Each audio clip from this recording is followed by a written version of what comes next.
Una Barcelona que vostè diu que té un ADN contrari a l'independentisme. Sí, és a dir, què és el Barcelona? És a dir, Barcelona uneix i la independència separa. És a dir, quan anem pel món i ens pregunten d'on ets, si ets de Barcelona, dius amb el cor, amb un somriure i amb un orgull. Dius, soc de Barcelona.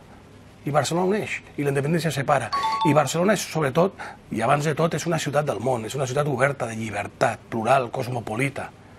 Tot el contrari del que podria representar una Barcelona que separa, i la independència separa. Ens separa els propis barcelonins, ens separa els propis catalans, ens separen els catalans de la resta d'espanyols, i jo...